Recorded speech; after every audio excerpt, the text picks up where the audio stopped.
Hi everyone, my name is Kelly Ann Miranda Green and I am the Director of Transition Programs at the Hope Center at Pullen.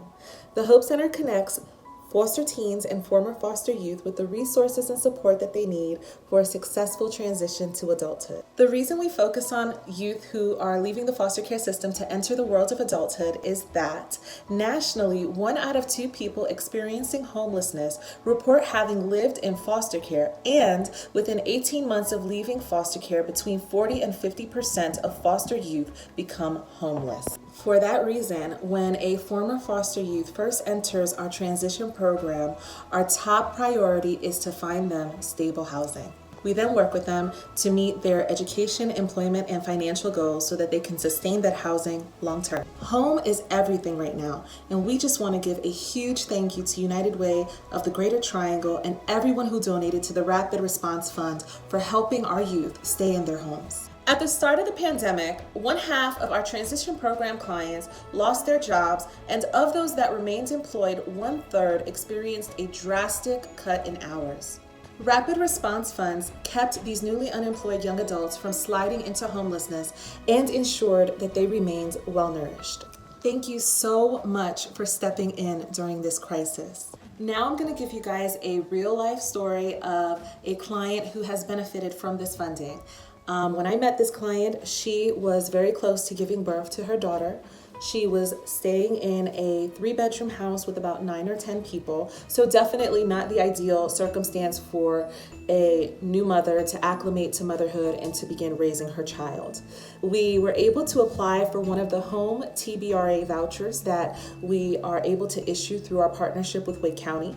Due to COVID, the application process was a little bit slower than it usually is, just due to the fact that the county representatives were working remotely. Furthermore, it was a little bit difficult to actually have her sign her lease because the COVID virus prevented us from all being able to meet collectively at the leasing office and have her sign the documents there. Upon our arrival, we were told that the lease signing was not going to happen that day, and I was just like, no. It is though. So I had gone ahead and just tried to get creative. So I got the leasing office to print out her lease, and once the client arrived, she was really excited, which is why I knew this had to happen today. There were no ifs, ands, or buts. And that's the day that me and the county representative became leasing managers, and we walked the client through her lease, had her sign where she needed to sign. I wanted to make sure to explain everything to her so she knew what she was signing, because I don't believe in clients just, signing things frivolously. So we explained everything to her in great detail.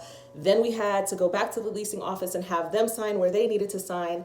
And finally, she was able to get her keys. And it made it all worth it. It was really a very difficult situation at first. And it was a little frustrating just because me and the county representative were so eager to get this client housed, and she had driven a really long way to get to the lease signing date, only for us to be told that we can't meet on that day. And so once we got everything situated, just to see the look of relief on her face, like, this is why funding is so important, because it really does eliminate this huge barrier for some of our clients. And so once she realized she had the keys in her hand, she could not stop smiling. We had to wear masks, obviously, for our own protection, and her cheeks were so high from her smiling that her mask could barely stay on. It was phenomenal. One of my favorite parts of doing the work that we do. And now she is in her apartment. She's been in her apartment for quite some time. Her daughter is a thriving 6-month-old, and she is currently working stably and has been the duration of the pandemic. And even so, eliminating that barrier of housing has even allowed her to just maintain overall healthiness. Like, she is thriving with her daughter, she's thriving in employment, she is considering getting back into school, and she is maintaining a very healthy co-parenting relationship with her child's father.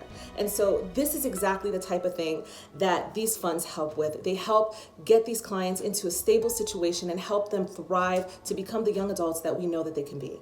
Thank you again to United Way of the Greater Triangle and to everyone who donated to this fund. You made the difference between homelessness and stable housing for these young adults and young families. We could not do this work without you.